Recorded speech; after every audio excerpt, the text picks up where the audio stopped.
I can. I'm Eric from Australia. Hi. Admire your work greatly, and it's really moved me in my life. Thank you. Yeah, I've just got an interesting question for myself. Actually, for you, but from myself. Last year, I gave my old Japanese Zen master ayahuasca for his 69th birthday. There you go. One of his students also took it with us. And Did you take it too? I took it too, yeah. There you go, boy. And I've just come from the Amazon, from a crazy sort of shamanistic Christian religion that's growing in Brazil at the moment. You've got quite a path here. Yeah, very interesting. Yeah. Anyway, at the end of the session, the young monk was very upset because he felt that he'd broken his precept of not taking drugs. Yeah.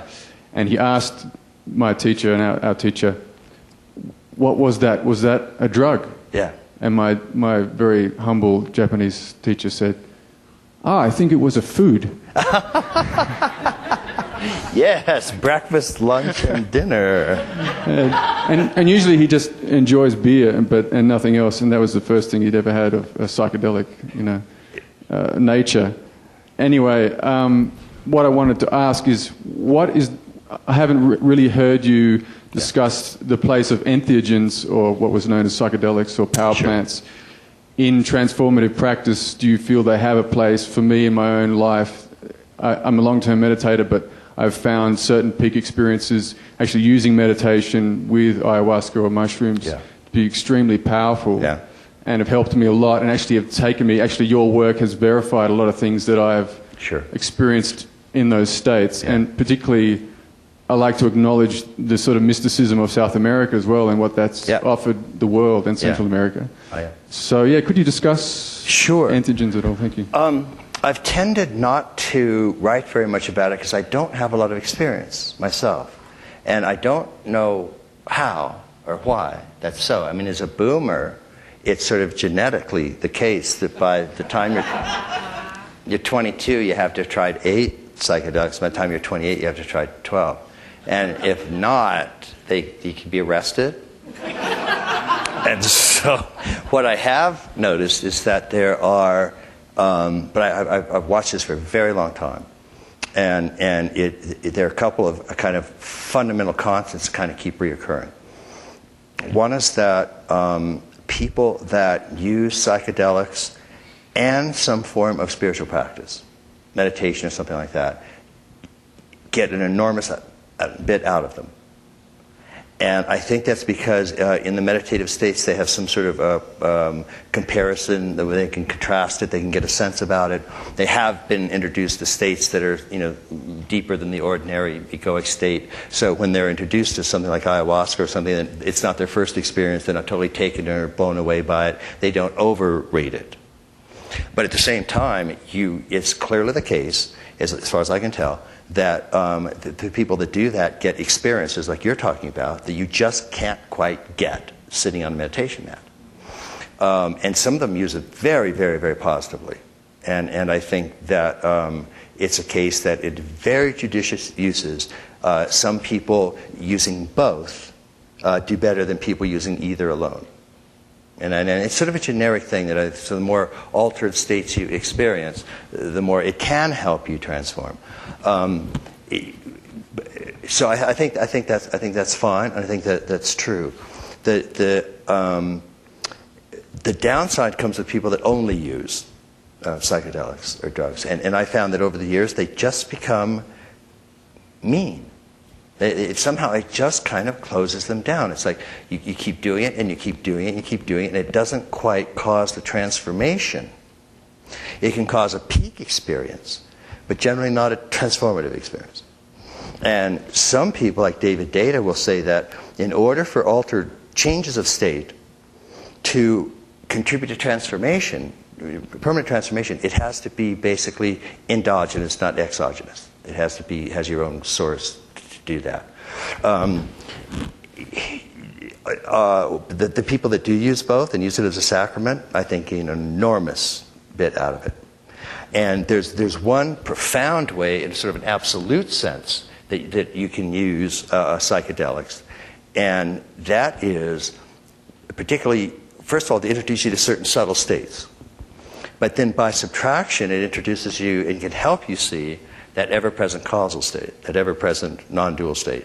Because fundamentally, the more you go into things like big mind, the more you go into the ever-present state, the more you realize it's not an experience. It doesn't have a beginning in time. And anything that has a beginning in time is not real. We're talking for the absolute state. So you might have been introduced to big mind. And because there was an experiential component to it, big mind itself didn't have an experiential component. What you were experiencing is the ego going, finally, a vacation from me. And so you're experiencing all of the gross and subtle as you do that. The more you do it, the more you realize that big mind is the only thing you've ever known. For 1 billion years, you have only known this noticing, witnessing awareness. There's never a time you can think of when you weren't you. And so the more you deepen that ever-present recognition, the more you realize that whatever is an experience is not it. And one of the ways one of my teachers used to handle this is people would come in, and this is Chagatoku, who is my root guru in Dzogchen, and people would come in and go, oh, I finally got it. This luminosity and this absolute clarity is amazing. It's like, how could I miss this? It's so great. And he would go, did that have a beginning in time? He'd go, yeah, yesterday afternoon. And it was like, and I'm sitting there going, he said, that's not it.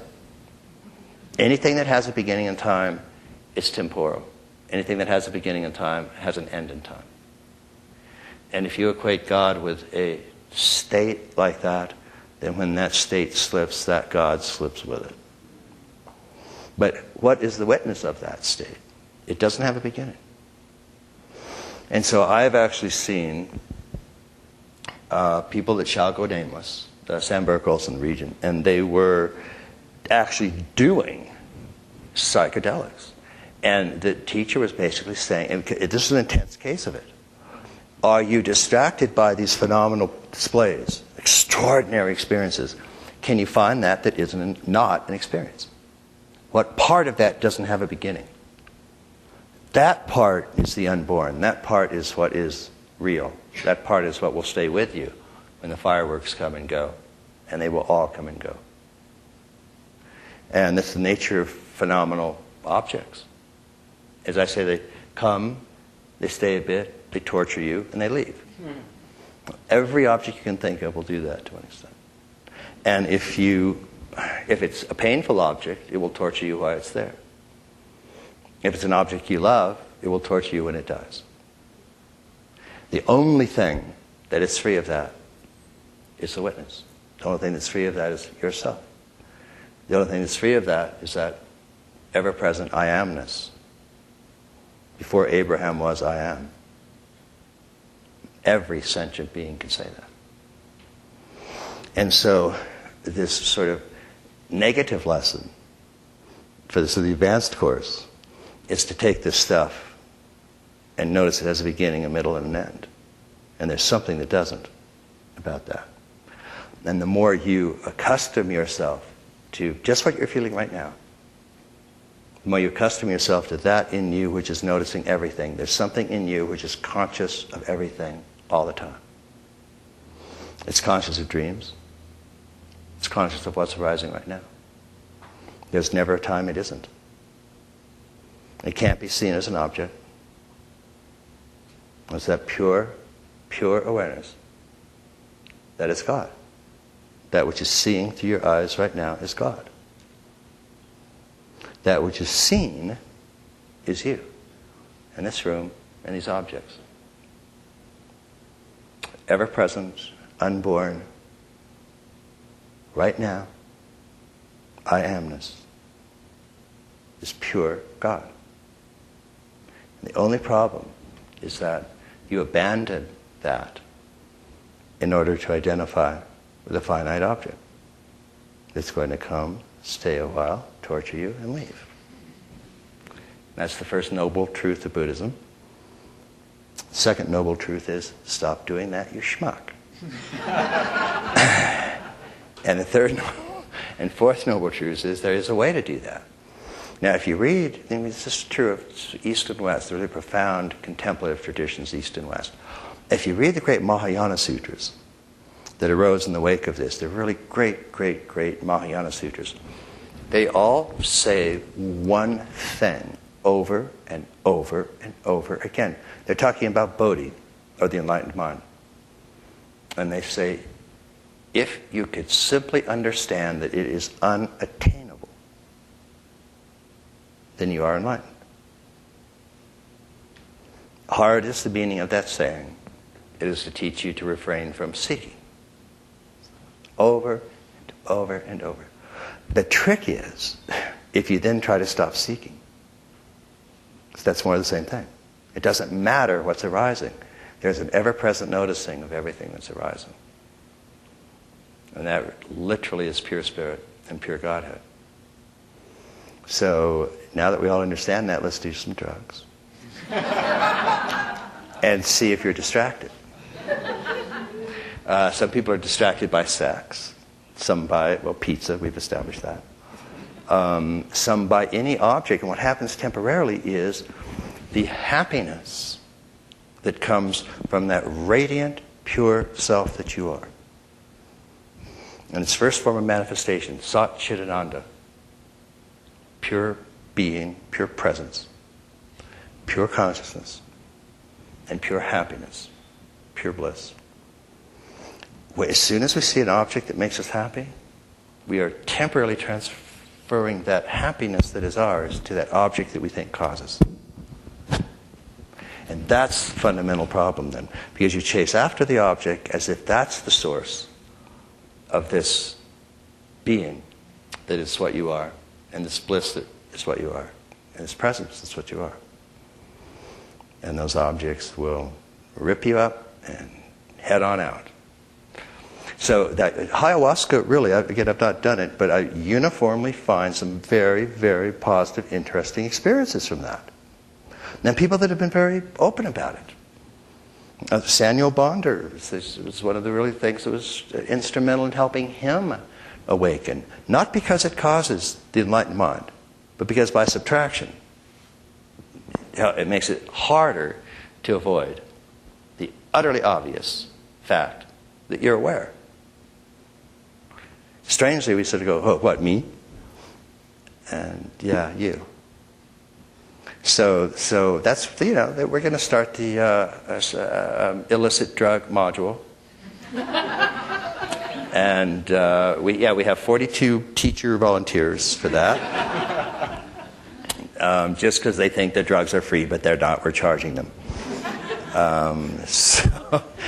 But that's, there are, I think, a lot of the sacred ceremonies. Some of them are merely shamanic, and that's not a put down. Ones they really specialize in subtle realms. And then you get an introduction to that, and that's very important. But subtly and over time, you start, have somebody take it 20 or 30 times. And then it's like, oh, that again. Okay, Jaguar figure again. Okay. And then, it's like, okay. But what's the perceiver of all of that? What's the seer of all that? What's the feeler of all of that? And that hasn't changed. And that's what you are. So, but integral, sure, finds room for all of it. So... yeah, I found, in a sense, that, like you're talking to Bob about... Yeah. It dissociates you from your stage. Yeah. Because it obliterates your ego completely. Yeah. You have no choice but to actually merge with the divine. I think that's true. If you use meditation as well. And I think that's true. You go into pure light, and therefore you come back down and you realize that your whole life you were living before might have been a complete illusion or a load of crap or whatever. Yeah, I believe that's very true. Like I say, these states are authentic at whatever stage. They're really authentic states. And then when you come out, though, then there is that understanding. It's fantastic. And you're still going to have to go through these stages. And like, say, if you're blue and you have that, it will often move you into orange. It'll help do that. Yeah, you still got to do the hard work yourself. You can't rely on it. It's like watching a movie and thinking that by watching the movie that you've become that actor. You still have to go and do the training. Yeah. So I think it's really unfortunate that I don't know, America, y'all must have noticed this. America is just one of the most insane countries in the world. I think all nations should be like Amsterdam. It's just the only rational country I know. Now, it's sort of healthy green, but that's a leap ahead of, where we have to go through that. Now, I think it's the very same way to do it. We have, as you know, this incredible blue underbelly in America. And Australia? Yeah. Well, you know the old saying, Australia got all of Britain's criminals and America got all of her psychotics. And I think y'all got the better deal. I really think that's just a much better way to do it. We just got the Irish people who stole a bit of bread, Yeah. Botany Bay was kind of kicking, this was something like that. So we really have this, it's just insane. You must have noticed. I mean, most of the world looks at us, not just because we're a nuclear power with a blue president. That just thrills Europe. They're like, oh, jeez. So, I mean, that's so crazy is that we actually got Germany and France to agree with each other, which is the first time ever. And Jacques Derrida and Jürgen Habermas did a book together. That's how absolutely agreeing. The opening sentence was something like, the one superpower now is run by a president who prays each day. And they're like, oh, no. And because the prayer here is not to a higher second person, but to a mythic second person, who just happens, of course, to favor America. I know that if God, created all beings, that he or she would look down and go, yeah, I'll take that really fucked up country and call them my chosen ones, But, I mean, that first statement of maybe the world's greatest living philosopher, Jürgen Habermas, and certainly a guy who's, kicking it up, Derrida, that's the first thing that would concern them is very, very telling. And so we have that underbelly, and, the two nations we have. And then we have this sort of trying to grow in this orange to green. And we are really a schizoid country for that reason. And it's a great experiment. It was the first country literally built, dedicated to the proposition that all men are created equal, and soon meant all men and women. And I think that's really quite extraordinary. And I would hate to see a vision of somebody like an Abraham Lincoln degenerate into what's happening now. At the same time, people go through all these different levels, and they're allowed to stop where they are. It's just the great advance that was made by the founding fathers, and at that time it was the founding fathers, was that it would be an orange, that you didn't have to think orange, but in public you had to behave according to world-centric orange laws. Now that's genius. And unfortunately now we're notching down a bit, and that's a little bit scary. So stay tuned.